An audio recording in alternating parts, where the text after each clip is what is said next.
Hello, and welcome to Temple of the False Pod, where our decks are not optimized, but our plays sure as heck are fun. I'm Andy. Hi, I'm Bruce. That you are, sir.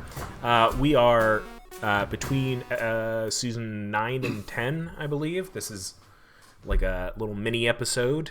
We like to do these things where we just kind of talk about how we're feeling about the Magic world.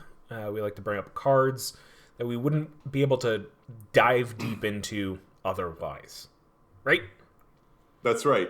A vignette, if you will. Ooh, a vignette. I feel like you just brought up vignettes. I did. I think it was on the last episode. Oh. I mentioned vignettes when talking about these particular little mini shows. Oh, well then. There we go. As you can see, we either are on video or not because I'm trying some new things. As the editor, I like to do new things, and we'll see if this works, and if it does, hello! If not, you won't be hearing this part. So, let's start off with... This week, we'll be talking about your card. Next week, we'll be talking about whatever I bring to the table, which I have definitely figured out.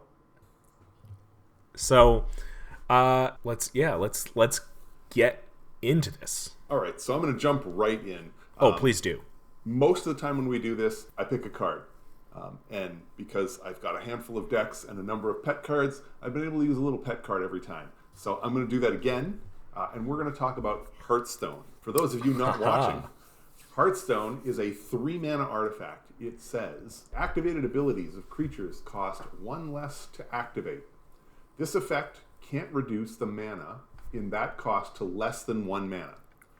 So if your activation cost is one tap something, it doesn't get any smaller than that. It doesn't go to 0. Right. So nothing's free, but it's always cheaper. Right. So ideally, you're looking for something with an activation cost of 2, because you're cutting it in half. It's right. The biggest savings. If I'm including Hearthstone, I'm looking for decks where there's a lot of creatures with activated abilities. Or, more importantly, your commander has an activated ability that you would like to activate many times. Because if your commander's activated ability involves a tap, you're only going to get to do it once. Hearthstone's savings is 1 mana. That's fine, but maybe it's not worth it to put Hearthstone into your deck for that single 1 mana saving. For me, the decks that I put Hearthstone in, I have Hearthstone in Grenzo, Emil, and Aniaz. I think I have it in Aniaz. You definitely have it in Aniaz. In Aniaz? Okay. So I believe the last time I played that deck, you just walloped me. Granted, that also has Training Grounds. Is that the other one? Yes, it also has Training Grounds. Now, Training Grounds reduces it by 2, I think. But it's not a colorless artifact. Right, it's blue. So there are limits as to what cards Training Ground work. The other difference between Training Grounds and Hearthstone works for all creatures, not just mine. So when you put it in there, everybody else can use it. So if somebody else has a creature that has an activation cost, their activation costs are reduced. I initially was worried about that when I put it into the decks. Mm-hmm. And then I stopped worrying. You can spell it out and you can tell them that your creature's activation costs are now reduced by 1. And they will still consistently not take that ability to the point where you have to almost stop them and say, no, that's 1 less.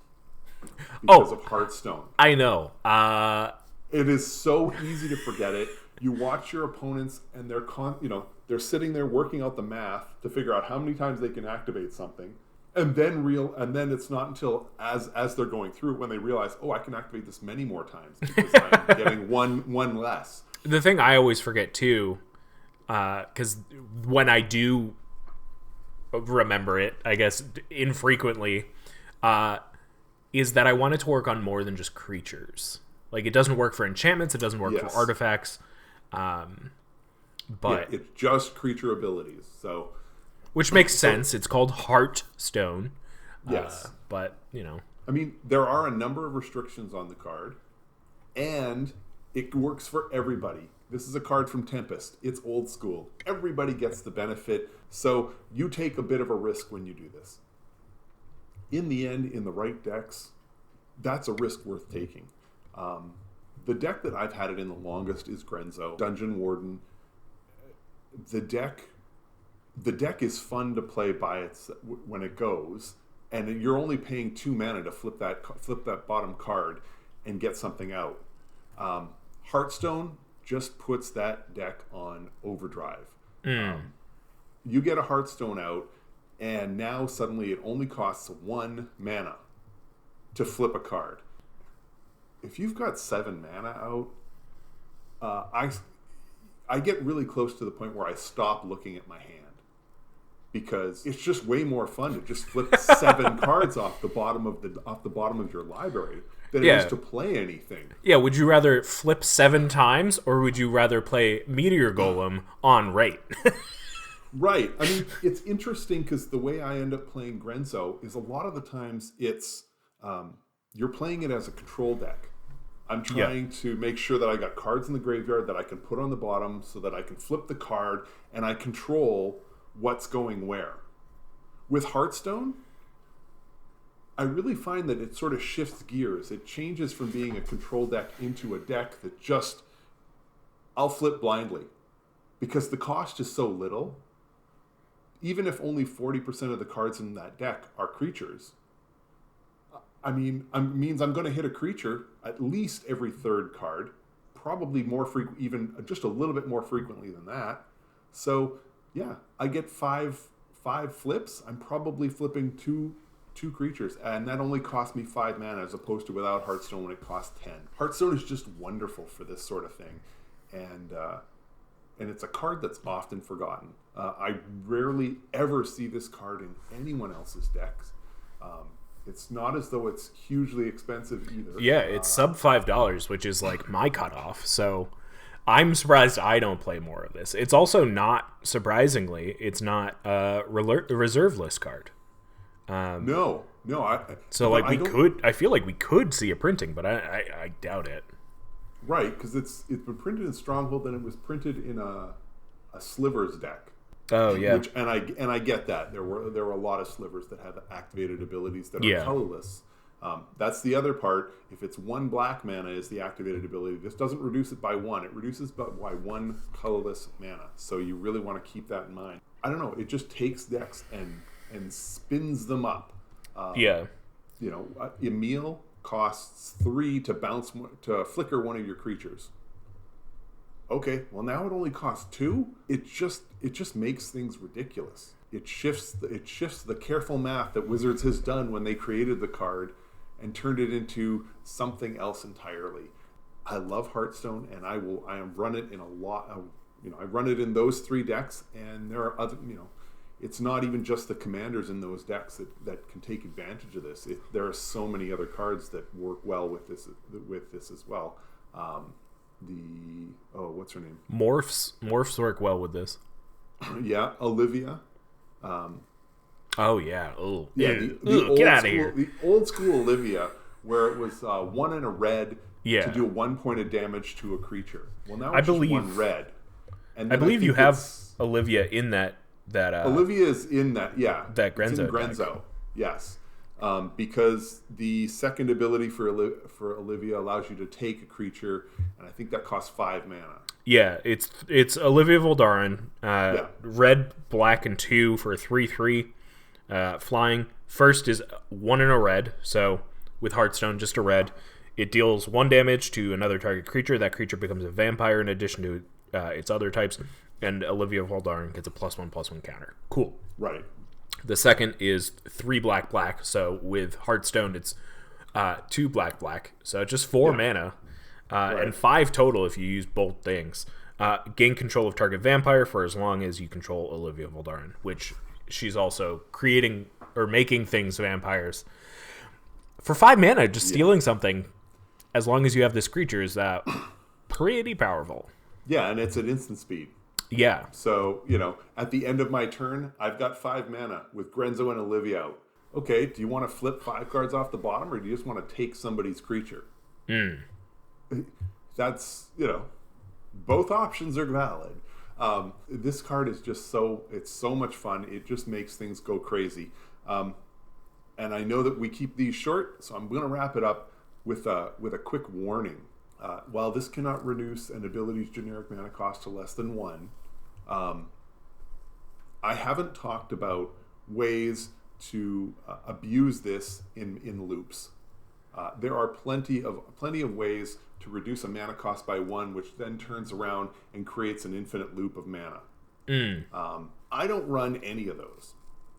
I don't ever want Grenzo to suddenly create an infinite loop where I could, just keep flipping the bottom card of my library over and over and over again until I hit something which then allows me to just win the game. Right. That's not the play style I want. It's definitely not what I want for the deck. But it is out there for those of you who like the convoluted combo that, and it's only going to work if you have an unlimited supply of mana. Well, Hearthstone can go a long way toward making that happen. Especially if your combos involve a creature with an activated ability that needs to be just a little cheaper. Or if you also have training grounds in play. Yes. But I mean, it's a great little card that obviously more people should be playing to an extent. I feel like there are plenty of decks that I've played that don't need it at all. There have been plenty of times that I've seen you play it out, and I'm like, oh, this does not affect me in the slightest. Right. And so, like, it kind of just comes down to building around it, which is why it's better in your deck than, which is why you don't necessarily have to worry about it when you put it out, because, like, not everybody's building around it. Right. And even, you are building around it. Right. No one is going to get better return on investment with Hearthstone out than me if I'm playing Grenzo. They're just not, because they don't have a plan to have it out there. Even if they have creatures that benefit from an activated cost that costs 1 less, it's just never going to be as good as Grenzo. It's never going to be as good as my deck, because my deck understands that this card could be out there, so I built it accordingly. So yeah. Hearthstone, everyone. Actually, let's do a little research real quick. Okay. Card analysis on EDH Rec. This card is in 14,291 decks, which sounds like a lot. Well, glad to hear some people have heard of it. But it's also colorless. So, like, yes, it's an artifact. You figure it'd be in more decks. That's 1% of decks that it could be in. So it's far too popular to make it into any temple's treasure. Yes. But that's our show for this week. Thanks so much for listening. We're Temple of the False Pod, where our decks are not optimized, but our plays sure as heck are fun. I'm Andy. I'm Bruce. I haven't played Magic in a while, so play some Magic for me, and may your 5th land be the Temple. Bye! Bye!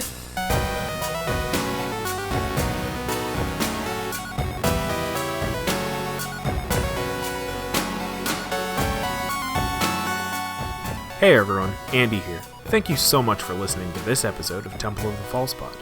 Just a few housekeeping things here at the end of the show. You can find us on Apple Podcasts, Spotify, Google Podcasts, pretty much wherever you can find podcasts. Subscribe and give us a review. It really helps out the show. And it'll show us what you like about our podcast. Also, we've got a Twitter and an Instagram. Our handle is FalsePodMTG, all one word. So be sure to follow us. Feel free to reach out to us there or drop us an email at falsepodmtg@gmail.com and tell us your favorite Magic-related story. We'd love to hear from you. Thank you again to you and to Bruce. He's Mana Burned on Twitter, and I'm Andy Weekend on Twitter and Twitch. We're Temple of the False Pod, where our decks aren't optimized, but our plays sure as heck are fun. Have a great night, and may your 5th land be the Temple.